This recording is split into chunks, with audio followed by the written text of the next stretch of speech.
Welcome back. Match खत्म हो चुका है और कराची किंग्स ने मैच जीत लिया, कोयटा ग्लैडिएटर्स को शिकस्त हुई है। लेकिन आपके सामने अभी हम रखते हैं कि मैच समरी, मैच में क्या कुछ होता रहा है, किसने ज्यादा रन्स किए हैं।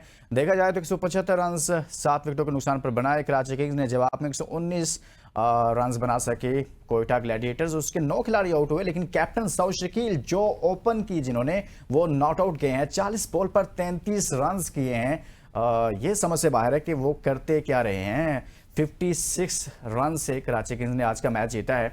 इस पर बात करें तो बॉलिंग में हसन अली ने ज़बरदस्त बॉलिंग की है। यानी कि कराची किंग्स के जिस भी बॉलर की बात करें, कमाल की बॉलिंग है, एक से बढ़कर एक बॉलिंग की गई है। पॉइंट्स टेबल भी हमारे सामने आ गया, क्योंकि इस नतीजे के बाद पॉइंट्स टेबल तब्दील हो गया है और पॉइंट्स टेबल में अब क्या पोजीशन बनती है इस मैच के बाद, कौन किस पोजीशन पर है, वो भी आपके सामने रखते हैं। क्योंकि इस्लामाबाद यूनाइटेड तो पहले नंबर पर है ही है, लेकिन साथ में दूसरे नंबर पर लाहौर कलंदर्स है 4 पॉइंट्स के साथ। कराची किंग्स अब आ गई है तीसरे नंबर पर 4 पॉइंट्स के साथ। इससे पहले कोयटा ग्लैडिएटर्स आई थिंक तीसरे नंबर पर थी और यूं कराची किंग्स अब तीसरे नंबर पर आ गई है।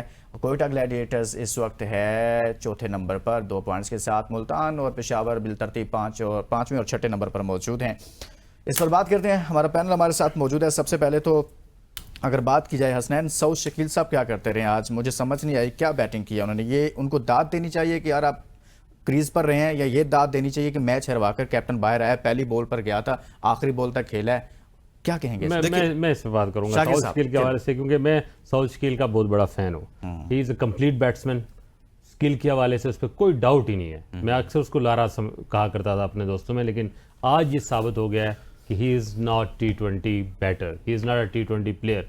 आज वो बुरी तरह एक्सपोज हो गया। आप 20 ओवर खेलते हैं, 20 ओवर में आप एक छक्का नहीं लगाते, 20 ओवर में आप जो है वो 40 बॉल आप मतलब आप लीड भी नहीं कर पा रहे अपनी टीम को। क्रीज पर खड़े होकर आप अगर आप बैटर हैं और कुछ 300 का टारगेट आप नहीं चेस करें, आप मैक्सिमम आपके साथ प्लेयर आउट हो रहे हैं, आप मैक्सिमम जो है वो लीड लें, ज्यादा बॉलें खुद के लिए अटैक करें, वहां खड़ा रह रहे कि नेट आउट आने का क्या फायदा।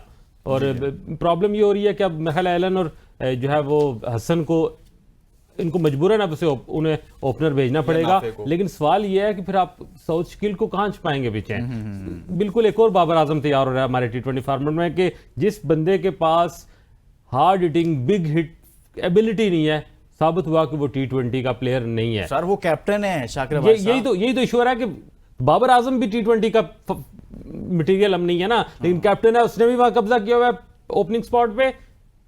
यहाँ पोटेंशियल टैलेंटेड उस टीम में भी ओपनर पीछे मौजूद है, लेकिन कैप्टन ने कब्जा किया है। इस टीम में भी पोटेंशियल टैलेंटेड ओपनर मौजूद है कोयटा ग्लैडिएटर में, लेकिन कैप्टन साहब ने खुद वहां पे कब्जा किया हुआ है। अगर देखें ना सर विविड रिचर्ड को अब बैठ के सोचना पड़ेगा, अब उन्हें सोचना पड़ेगा इस टीम को क्या कैप्टन की मर्जी से खिलाना है या इसको एक विनिंग टीम बनाना है। मैं अब भी कहता हूं कि ऑन पेपर जितनी स्ट्रॉन्ग इसकी बॉलिंग अटैक है आमिर के होते हुए, उसको लीड कर रहा है, उसका एक्सपीरियंस के मौजूद है। ये टीम आज भी पेपर्स पर बहुत अच्छी है, लेकिन सवाल यह है कि कोई अपनी कुर्बानी दे ना। फिर देखे ना सरफराज अहमद ने कुर्बानी दी, बाहर बैठ गया ना, तो अब आपने इतने मैचेस खिला लिए। आज के मैच में स्टेटमेंट में बिल्कुल कैटेगोरिकल स्टेटमेंट देता हूं कि Saud Shakeel is not a T20 material, option ही नहीं है ये T20 का। जो शख्स 20 ओवर खेल के एक छक्का नहीं मार सकता और T20 में, तो मैं क्या कहूं इस पे। यार हसनैन वो क्या कर रहे थे क्रीज पर, आपको समझ में आया कुछ? आज तो बड़ी बात कर दी शाकिर अब्बास साहब ने, उन्होंने कह दिया ये तो बाबर आजम की तरह, ये भी जैसे उन्होंने उधर कब्जा किया और लफ्ज कब्जा इस्तेमाल करके कि वो भी बतौर कैप्टन कब्जा करके बैठे हैं ओपनिंग में, और ये भी यही कर रहे हैं। सर ये एक दूसरा बाबर आजम करार दिया है इनको। देखें वो ये साबित करना चाह रहे थे कि उन्होंने 40 गेंदें खेली है, तकरीबन 7 ओवर्स बनते हैं और उसमें 33 रन हैं। अब जो उनके चाहने वाले हैं, जो PR कैंपेन वाले हैं, इनके भी PR कैंपेन वाले हैं, 5-10 लोग इनके हवाले से बात करते हैं, वो कहेंगे अकेला सऊद शकील क्या करता, दूसरे एंड पे विकेट गिर रही थी यार, दूसरे एंड पे जो भी विकेट गिरी थी वो मारने के लिए गया। एक लम्हे ऐसा लग रहा था कि आमिर इनसे अच्छा प्लेयर है। आमिर ने आके एक चौका लगाया, एक छक्का लगाया, फिर छक्का लगाया। सऊद शकील जब छक्के के लिए जा रहे थे तो यार आपसे 30 यार्ड से आपकी शॉट दूर नहीं हो रही। और खुदा की कसम जब सऊद शकील को आप देखते हैं या पाकिस्तान के बल्लेबाजों को देखते हैं, बाबर फिलहाल तक फेल है ना, अब कल देखते हैं वो क्या तुरंत वो क्या करेंगे, तोपखानी करेंगे। लेकिन मसला ये है कि अभी तक की PSL देख के मैं आपको बता रहा हूं कि एक दफा फिर जलालत प्रोग्राम होगा 2026 में, और एशिया कप में भी होगा और 2026 के T20 वर्ल्ड कप में भी होगा। आपको कोई टैलेंट नजर ही नहीं आ रहा, आप मजबूरन बाबर आजम को लेके आएंगे, मजबूरन रिजवान को लेके आएंगे, क्योंकि अभी भी आपके सिस्टम के साथ गेम हो रही है। अभी भी जो रियल टैलेंट है उसको पीछे छुपाया जा रहा है, उसको मौका नहीं। यार असीबुल्ला को दो ना 11 मैच यार, आप ट्रॉट में दो 9 मैच उसको, आप ख्वाजा नाफे को दे दो, आप हसन नवाज को दे दो यार। अपनी कंडीशन है, ये न्यूजीलैंड वाली कंडीशन नहीं है कि एक दिन 100 मारेगा, अगले दिन 5 डक करेगा। फरहान से ओपनिंग करवा रहे हैं ना, इस्लामाबाद इंटेलिजेंस नवाज से करवा सकते हैं। यही तो हम यहाँ बैठ के इस्लामाबाद की तारीफें क्यों करते हैं? इसलिए कि वो टीम ने तारीफ करनी पड़ती है भाई, राइट जगह पर लोगों को खिला रहे हैं और वो रिजल्ट प्रोड्यूस कर रहे हैं। यहाँ पर गलत लोग गलत राइट जगह पर नहीं है, मतलब गलत लोग गलत जगह पे है। मैं ये कहूंगा कि जो मिडिल या लोअर मिडिल की T20 फॉर्मेट के प्लेयर ही नहीं है, वो T20 के ओपनर बने हुए हैं, अपनी टीमों को हमने हाल कर दिया है। और जो टैलेंटेड लड़के हैं जिनको सेलेक्ट किया गया था, अब for the sake of captaincy, for the sake of stardom, आप उनको हटाकर टैलेंटेड लोगों को मौका नहीं दे रहे और फिर रिजल्ट आप ये ले रहे हैं। मैं पहले मुझे शायद थोड़ा बहुत डाउट था, लेकिन आज के मैच के बाद ये परफॉर्मेंस देख के, पूरे 20 ओवर खेल के आप जो है वो एक छक्का नहीं मारते और आप अपनी विकेट बचा के घर ले गए ना। क्या किया? इस विकेट को वहां कुर्बान करके आते हैं ना, वहां आप अटैक करते। अगर आमिर आपके 30 रन मार जाता है, कोई यही 40 रन आपने कोई 15-16 बॉल नहीं, यही 40 रन बॉल पे किए, यस, इस पे आप अटैक करते 40 से 50 हो जाता, आउट होके आ जाते।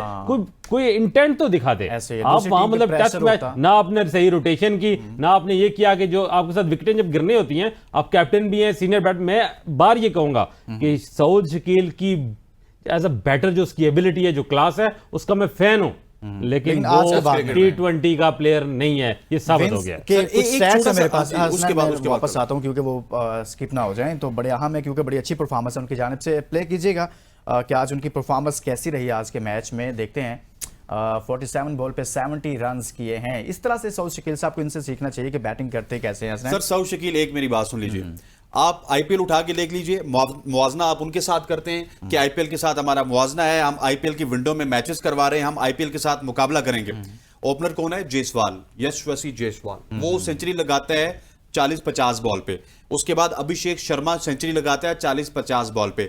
उसके बाद हार्दिक पांड्या सेंचुरी लगाता है 40-50 बॉल पे। यार वो जो ऊपर चलते नहीं है, ईशान किशन जैसे लोग, वो वहां पे 50-60 बॉल पे सेंचुरी लगा देते हैं और हर दूसरे मैच में लगाते हैं। वहां पे ये चल रहा है और यहां पे ये ड्रामा चल रहा है। जिन प्लेयर्स का आप नाम ले रहे हैं, अगर ये ओपनिंग कर रहे होते और आखिरी ओवर तक खेल कर आते और वो क्रीज पर मौजूद रहते तो कितने रन? उस दिन अभिषेक शर्मा ने 200 आई थिंक 45 रन, 250 से ऊपर ही जाता है। जो बड़ा प्लेयर जब 20 ओवर खेलता है ना, तो 250 उसका कम पार स्कोर। सर 245 स्कोर बनाया एक टीम ने, दूसरी टीम में अभिषेक शर्मा खेल रहे थे, मेरे ख्याल पंजाब किंग्स ने बनाया था, और अभिषेक शर्मा ने 18 ओवर में अपनी सेंचुरी भी मुकम्मल की और 245 रन अगलों के मुंह पे मारा। ये होती है क्रिकेट। बॉलिंग की बात कर लें आज कुछ कराची की। आमिर जमाल आपके दोस्त हैं, आमिर जमाल साहब को शामिल किया गया था, 2 ओवर्स में 10 रन दिए हैं, 1 विकेट लिया है।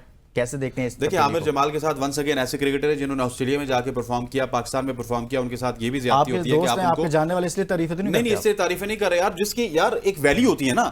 आपने सऊद शकील को कप्तान इस वजह से बनाया कि आपकी टेस्ट टीम का वाइस कप्तान है, तो आप आमिर जमाल को कम से कम पहले मैच से मौका दे देते यार। क्वालिटी ऑलराउंडर है, आपकी टेस्ट टीम में रह चुका, आपकी ओडीआई स्क्वाड्स में रह चुका, आपकी T20 स्क्वाड्स में रह चुका, लेकिन अनफॉर्चुनेटली आपने उसको 2 मैचेस बाहर बैठाया रहा। लेकिन अब मुझे लगता है आज की परफॉर्मेंस के बाद कि आमिर जमाल को और मोहम्मद नबी को ड्रॉप करना, अब कराची किंग 10 दफा सोचेगी कि इन दोनों को किस तरह से ड्रॉप करे। स्पेशली कराची में उनके जितने भी मैच, अभी 2 मैच बाकी हैं, तो वहां पर ये दोनों सुपर लीग परफॉर्म करेंगे। लेकिन एक आप आमिर के हवाले से पूछे, मैं एक शख्स के ऊपर बात करूंगा, वो डिजर्व करता है कुछ तारीफ। महंगे साबित हुए हैं, लेकिन आमिर को हम आज स्किप कर देते हैं। हम बात करेंगे मोहम्मद नबी, 4 ओवर्स में 7 रन दिए हैं, 2 विकेटें लिए हैं। शाकिर अब्बासी साहब, वही मैं पहले बात कर चुका, ये विकेट मोहम्मद नबी की जो बॉलिंग स्टाइल है उसको बड़ा सूट करती थी, और कोयटा ग्लैडिएटर ने ना विकेट को रीड किया प्रॉपर्ली। चलें एक सिंपल एक यहां रुक जाएं। आज की ये जो प्लेइंग 11 बनाई थी हसनैन और शाकिर, इस प्लेइंग 11 के बाद आप ये कह सकते हैं कि कराची किंग्स ने अपनी टीम बना ली है?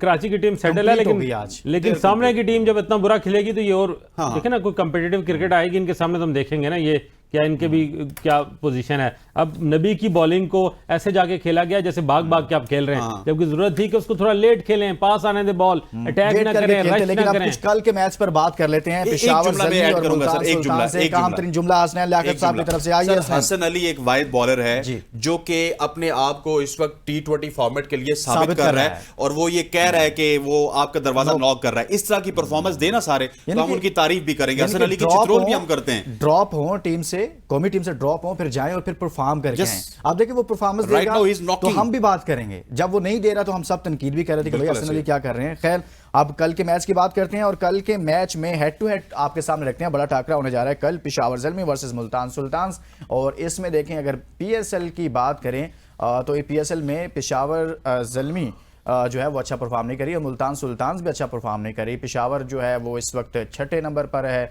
और 5वें नंबर पर मुल्तान सुल्तान्स मौजूद है। इन दोनों की अगर बात की जाए अभी हालिया मैचेस या हालिया परफॉर्मेंसेस की, तो वो भी कोई खैर अच्छी नहीं रही है। और दोनों के प्लेस की अगर बात करें वो भी आपके सामने रखते हैं। पेशावर ज़ल्मी के तरफ से दो अहम तरीन, एक बैट्समैन और एक बॉलर आपके सामने रखते हैं कि वो कौन है। मोहम्मद हारिस की अगर बात करें, बल्कि यहाँ पर पहले हम आपके सामने रख देते हैं पेशावर ज़ल्मी की तरफ से अलजारी जॉर्ज। हाँ, तो इनके अगर देखा जाए तो मैचेस 2 हैं, ओवर्स इन्होंने 8, पीएसएल की बात करें सिर्फ हम 8 ओवर्स हैं इनकी और विकेटें इनकी 3 हैं। इकोनॉमी इनकी 11 की, इकोनॉमी खैर काफ़ी ज़्यादा, लेकिन टी20 में ये चीज़ें चलती रहती हैं। अभी सिर्फ 2 मैचेस हुए हैं। चलें जी, एक बैट्समैन भी आप दिखाइएगा और फिर उस पर बात करते हैं। मोहम्मद हारिस पेशावर ज़ल्मी की जानिब से मैचेस इनके 2 हैं, रन्स इनके 100 हैं, एवरेज इनकी 50 की है, स्ट्राइक रेट इनका 181 का है और 150 इनकी जानिब से आई है। हारिस एक ऐसे बैट्समैन है जो बहुत डेंजरस हैं। दूसरी मुल्तान सुल्तान्स की तरफ से रखिएगा और वहां से देखते हैं कि कौन ज़्यादा बेहतर है। मोहम्मद रिजवान कैप्टन साहब भी आ गए हैं। यहाँ पर 2 मैचेस हैं और 143 रन हैं, एवरेज उनकी 143 की, स्ट्राइक रेट 158 का है, तो अच्छी परफॉर्मेंस है। चलें अब हम कुछ बात कर लेते हैं। शाकिर अब्बासी साहब, टाइम बहुत कम है सर, आपके सामने रखा कुछ ना कुछ हमने, कौन जीतेगा? मेरे ख्याल में अभी मैं दोनों टीमों की जो लास्ट प्रैक्टिस है वो भी कवर करके आया हूँ। बाबर को भी मैंने देखा, बाबर आज भी जब नेट में भी कवर ड्राइव्स करते हुए बहुत सारी शॉट उन्होंने मिस प्ले किए हैं और उस पर वो शाउट कर रहे थे और वो जो एक अंग्रेजी में बहुत ज्यादा शाउट जीतेगा किया कौन? जाता है, लास्ट वो भी। कमेंट सर आपके ख्याल में? मेरे नज़दीक मेरा दिल कह रहा है कि पेशावर ज़ल्मी जीते, लेकिन मुझे लगता है कि मुल्तान जीतेगा।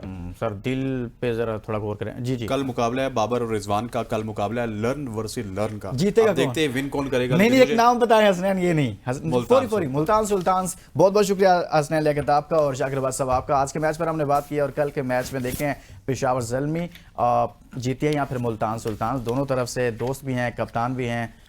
इसके साथ इजाज़त दीजिए, अपना बहुत सारा ख्याल रखिए, अल्लाह हाफिज़।